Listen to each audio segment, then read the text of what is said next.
7वां अध्याय। वैशाख मास महत्तम। नारद जी बोले, यह अद्भुत काम देखकर धर्मात्मा मैथिली राज ने सुखपूर्वक बैठे हुए उस ब्राह्मण से हाथ जोड़कर पूछा। मैथिली राज ने कहा, मैंने महा अद्भुत साधुओं का चरित्र देखा है। विद्वान, जिस धर्म से इक्ष्वाकु नंदन राजा मुक्त हुआ है, उस धर्म को विस्तार के साथ सुनने की मेरी अभिलाषा है।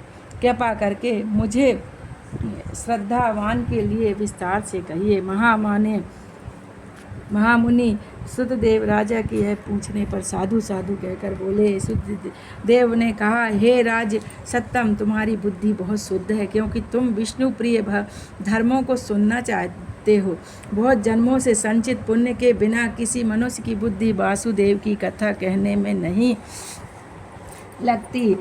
युवावस्था में राज के ऐसे बुद्धि उत्पन्न हुई। इससे तुमको शुद्ध वैष्णव और साधुओं में श्रेष्ठ मानता हूँ। इसीलिए हे सौम्य, तुम वैष्णव धर्म तुमसे कहता हूँ। जिन धर्मों को जानकर प्राणी जन्म संसार के बंधन से छूट जाते हैं, जैसे शौच, स्नान, संध्या, तर्पण, अग्निहोत्र और श्राद्ध है, वैसे ही वैशाख मास के धर्म भी श्रेष्ठ हैं।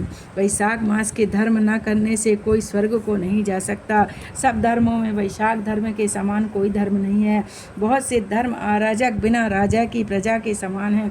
अनेक उपद्रवों से उनका विनाश हो जाता है। इसमें विचार न करना चाहिए। वैशाख मास के सब धर्म सुलभ हैं। कुंभदान, प्याऊ बिठाना और मार्ग में छाया के लिए स्थान बनवाना, जूता, खड़ाऊ, छाता, पंखा, तिल, मधु और श्रमनाशक गोरस देना तथा बापी, कूप, ताड़ाग और आदि और पथिकों के लिए आश्रम बनवाना, नारियल, कपूर, कस्तूरी, चंदन, सैया, खाट, आम के फल, ककड़ी और दमन, देवना के पुष्प देना, सायंकाल में गुड़ और जल देना, पूर्ण पंचमी, दशमी, पूर्णमासी तिथि में नए अन्न और प्रतिदिन दही चावल देना, नित्य तांबूल का दान करना, अमावस्या को कुंभ दान करना, प्रतिदिन सूर्योदय के पहले स्नान और विष्णु भगवान की पूजा करना, कथा सुनना, उपटन न लगाना, पत्तों में भोजन करना, मार्ग से थके हुए ब्राह्मणों को पंखे से हवा करना, सुगंध कोमल पुष्पों से प्रतिदिन विष्णु की पूजा,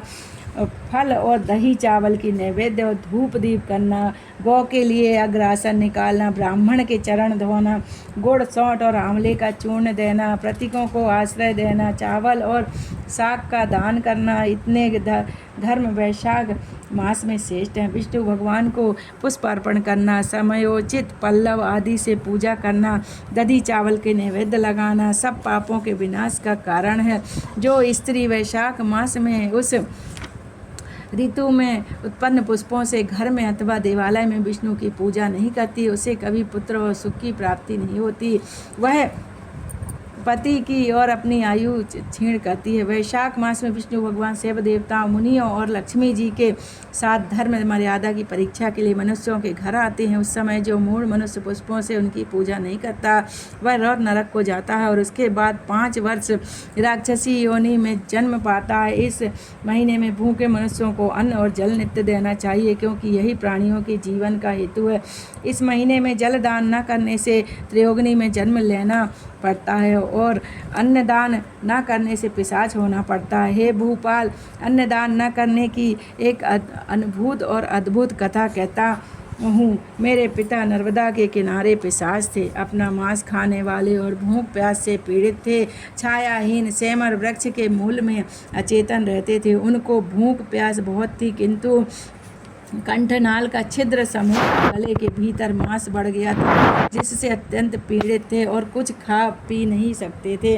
देव योग से मैं गंगा स्नान के लिए जा रहा था। मार्ग में नर्मदा का जल कालकूट विष के समान नील वर्ण और कुएं अथवा तालाब के जल के समान शीतल देखकर उसके तट पर गया। वहाँ यह अद्भुत देखा कि एक पिशाच सेमर वृक्ष की जड़ पर बैठा अपना मांस नोच नोच कर खा रहा है। वह अपने कर्मों से भूख प्यास से पीड़ित, शोक से व्याकुल बहुत प्रकार से चिल्ला रहा है। वह पाप कर्म मुझे मारने के लिए दौड़ा, किंतु तेज से निहित होकर भाग गया।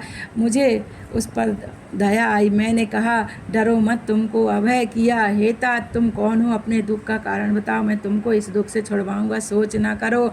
वह मुझे अपना पुत्र नहीं जानता था। मेरे यह कहने पर बोला, अनर्थ देश में मैं भूवर नाम का एक नगर है, मैं वहाँ रहता था। मेरा नाम मैत्र और गोत्र संस्कृत है। मैं तप, विद्या, अध्ययन, दान और यज्ञ आदि किया करता था। मैंने सब विद्याएं पढ़ी और पढ़ाई, सब तीर्थों में स्नान किया, किंतु मैंने वैशाख मास में अन्न दान नहीं किया, लोभ बस भिक्षा मात्र भी नहीं दिया। अब पिशाच योनि में आकर मैं सोचता हूँ कि अन्य कोई कारण नहीं है।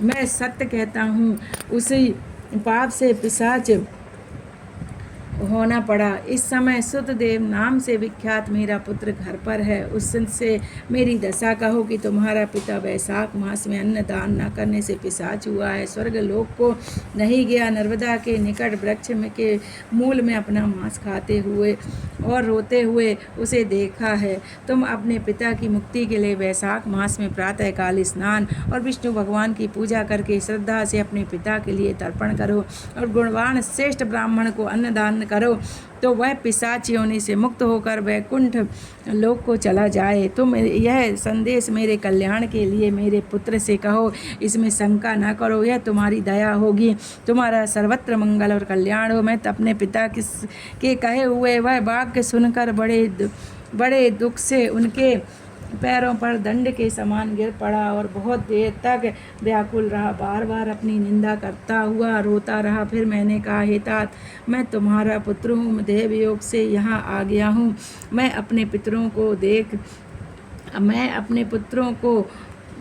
को दुख से न छुड़ा सका, इसलिए कर्म भ्रष्ट और ब्राह्मणों में निंदित हूँ। हे जितेंद्रिय, अब तुम बताओ किस कर्म से तुम्हारी मुक्ति होगी, वह कर्म मैं करूँ। यह सुनकर मेरा पिता बड़ा प्रसन्न हुआ और बोला, तुम यात्रा करके शीघ्र घर जाओ और वैशाख मास आने पर विष्णु भगवान के लिए अन्न निवेदन करके ब्राह्मणों को दान करो। हे महात्मन, इससे कुटुंब के साथ मेरी मुक्ति हो जाएगी। पिता की आज्ञा से यात्रा करके अपने घर आया और वैशाख मास में अन्न दान किया। उस पुण्य से मेरे पिता पिशाच योनि से मुक्त हुए और विमान पर बैठकर मेरे पास आकर आशीर्वाद से मुझे प्रसन्न करके विष्णु भगवान के अचिंतनीय लोक को चले गए, जहाँ से फिर कोई नहीं लौटता। इसीलिए सब शास्त्रों में कहा हुआ धर्म का सार उत्तम धर्मदान ही है। सो तुमसे कहा, अब तुम क्या सुनना चाहते हो, बोलो, वह सब तुमसे कहूँगा।